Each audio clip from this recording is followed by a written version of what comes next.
Amaitu da partida. Finalerditan gaude, horixe zen lorko genuen helburu bakarra eta lortu dugu. Ez da izan Realaren partidua Politxena, ez erakargarriena. Ez da gordetzeko partidu bat, ez da oroitzeko partidu bat, baina aurrera atera du, ez dakigu oraindik nola, ze joku aldetik berriz errepikatuko dugu Reala oso urrun egon dela bere benetako mailatik, baina hala ere Rinorekin ez dakigu oraindik zer gertatzen den. Ez dakigu lorea den, ez dakigu zelai oso bat daukan lorez beteta, baina zerbait badauka berezia eta zerbait horrek finalerdietan egotea egin digu. Segurazki Osasunaren partidaren lehenengo 20 minutuekin batera, Rino Matarazzoren etapa honen minutu kaskarrenak izan dira gaurko lehenengo zatia. Egisa da Alaves oso ondo hasi dela, lehenengo minututik entxufauta, aktibatuta. Egisa Realaren zelai erdiko eta aurrelarien arteko konexiori guztiz ez dala egon, lehenengo zati osoan zehar. Gero, penaltixa betikoa ez, penaltixa, lehenengo golaren, jokalari hori bakarrik sartu dela, Detailea dira ez? Detaileak, baina detaile horrek bereizgarriak izaten dira eta horrelako egunean desberdintasun bat markatzen dute. Gaurkoan zorionez Realari alde jauzi zaio, baina normalean horrelako partidu bat eginda ez da irabazten partidua. Ez gaurko partidua bezalako bat eginda, ez? Orduan, notizia ona, albiste ona, finalerdietan gaudela, zozketa horretan egongo gara 3. urtez jarraian, ez da gutxi, ez da marka txarra.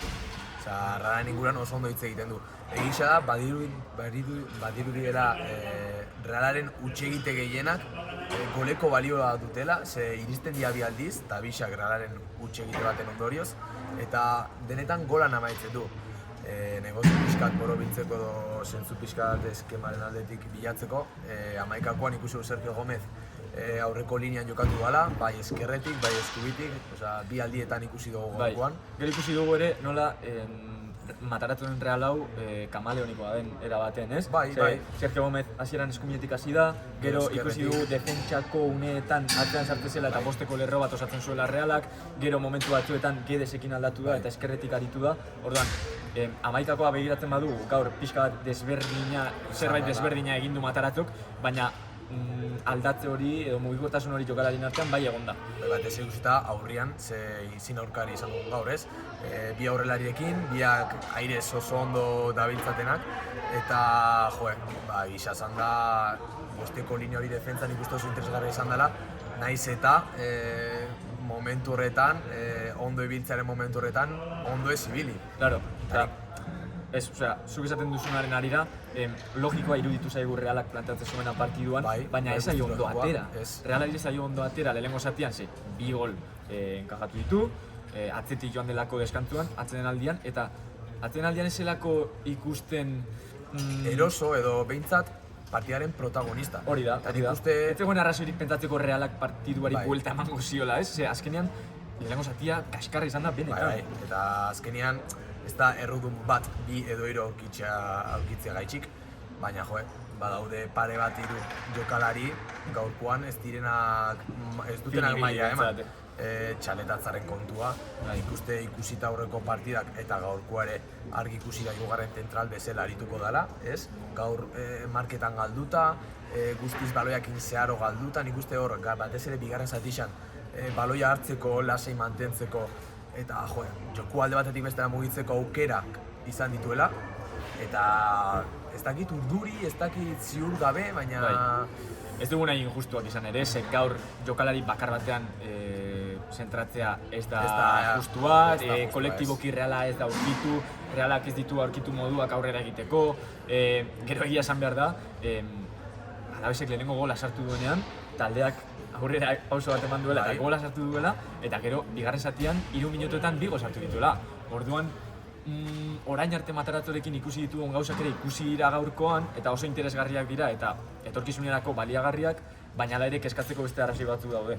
Batez ere deskonexio puntu txiki horietan beti gola jasotzen dugulako, ez? Azkenean, egisa da 2-3 gol sartzeko minutu gitxitan kapaz dela Reala, baina guztiz deskonektatuta dagoanean, zeharo, ez dakit, baina gaurkoa gainera, gaur ez zegoen urrengo jardunaldirik, gaur ez zegoen urrengo asterik hil ala biziko partidua zen. Eta gaur ezin zen akatsik egin, eta Realak akatsak egin ditu, zorionez gero alde izan dituen beste gauza batzu, oso ondo egin ditu, Remiro penalti bat gelditu du, ez dela gutxi, taldeak 3 gol sartu ditu etxetik kanpo, ez dela gutxi, gainera Oskarsonek, Gedesek berriz ere, Oiartzabal ere beti hor.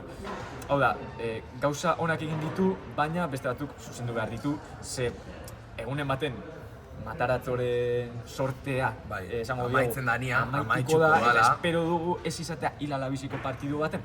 Bai, batez ere ikusi dugulako lehenengo penaltia ikuste ekidin zitzatekela, ez? Azkenean Torrentesek hor baloia botatzen uzten du, eta ez du despejatzen eta penaltia dator, gero txaletatzaren kontua ere, berriro ere penaltian bera ateratzen da errudun, baina batez ere... Esan behar da, ez dugula errepikapena ikusi, zuzenean ikusi dugu, oraindik ez daukagu iritzirik penalti izan den edo ez, baina printzipioz horrelako jokaldietan normalean... Bai, gauza txarrak aipatzen ari gara, baina gauza on asko egon dira alde batetik zuke potozun Gakua, nik uste partiako Gakua Remiroren penaltiaren geldialdia, nik uste... Mentalki bintzat... Inflexio puntua izan da partidan, ze hortik aurrera Realak pauso bat aurrera eman du, eta guztiz protagonista izatera pasatu da, gero bestetik gaurko aldaketak oso ondo etorri zaio Realari.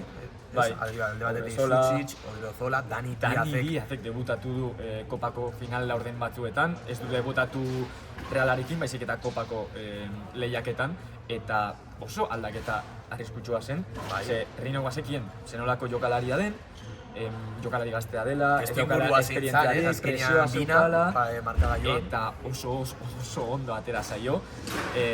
Nik enuen espero jokatzea, nik Wesley espero nuen ikustea, edo agian, ez dakit, eskema aldaketa bat azkeneko minutuetan, baina benetan sorpresa oso onak izan datan ikustea. Azkenean lehen aipatu dugu, nork esango zigun, Kopako final laurden batzuk amaituko genituela, Dani Díazekin eta Odriozola izan da banda berdinean, eta bixak gainera maila honian egon da. Osea, benetan ez dakit nik uste gaurko sorpresa handixena izan dela.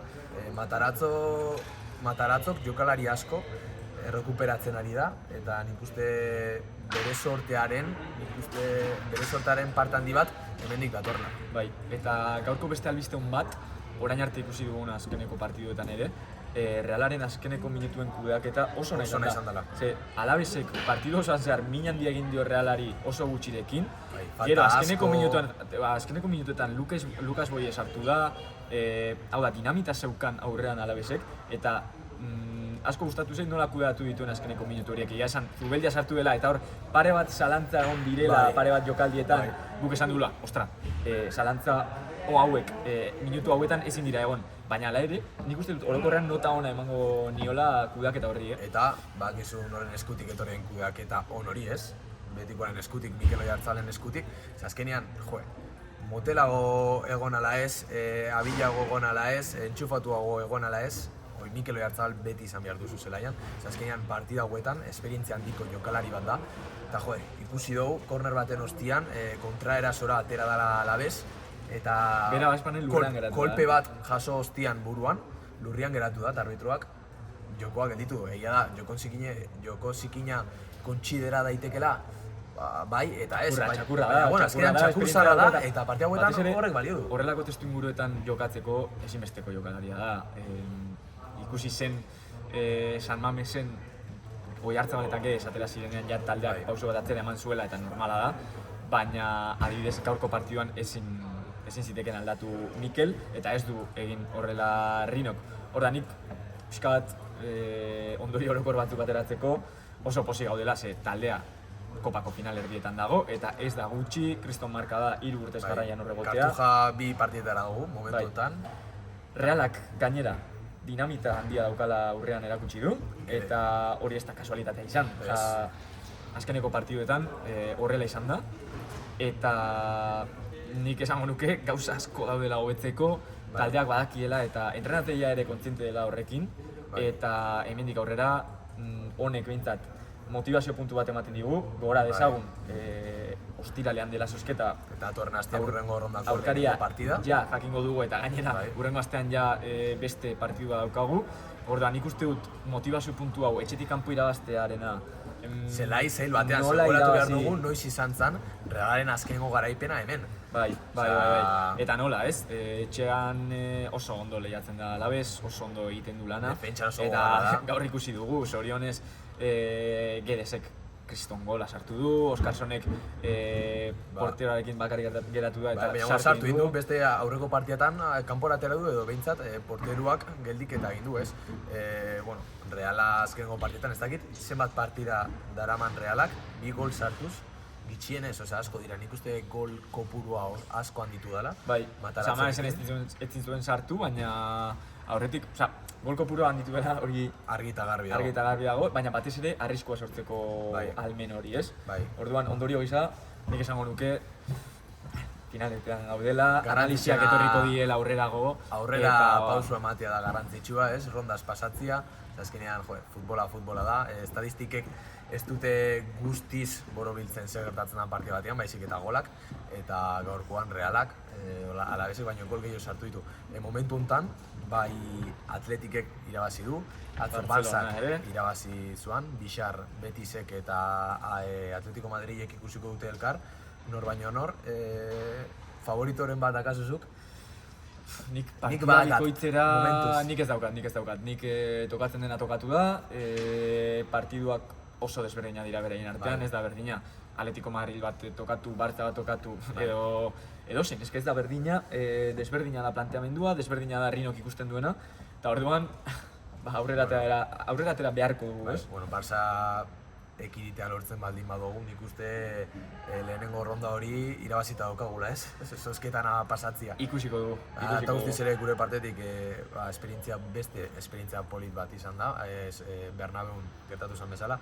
Egisa da gaurkoan ez dugula eguna, edo beto esan da gaua. Ez gubiok gaur ez dugu egun euki. Hanka onarekin hasi, ze azkenean, hemen wifixa ez da gure esku, gaizki bida. Ez zuen wifixak lan itxeko gorik, orduan, blogarekin geratu beharko gera, ze azkenean politenan ikuste ere esperientzia hori bizitza dela, eta azkenean bideo bat, urtean zehar, urtez urte horre hongo da ikusteko, nik uste bizi duguna hor bokata bisak jaten, remonta da ikusten. Pasatu garenean kasetari izatetik saletu izatera momentu bat. Nik uste hori da politxena. Hori da politena eta horrekin geratuko gara. Hala ere, bideo hau hor daukazue, partida hastekoa, eta nik uste fondo politagorik ez dagoela momentu honetan, Ez. Zelaia, ederra benetan. Kanpazo ikusteko bai, zuzeneko etxeko, ez? Giro ezin hobea. Ezin hobea, bai, nik uste realtzale asko gerturatu direla gaurkoan, egisa da Donostia oso gertu dagoela. Eta, zergatik ez hurrengo rondan ere auzokideren baten kontra jokatu, ez? Bidaia motza. Segi dezagun amesten. Kartuja, 2 partidetara, hori da garrantzitsuena. Hor dago albisten.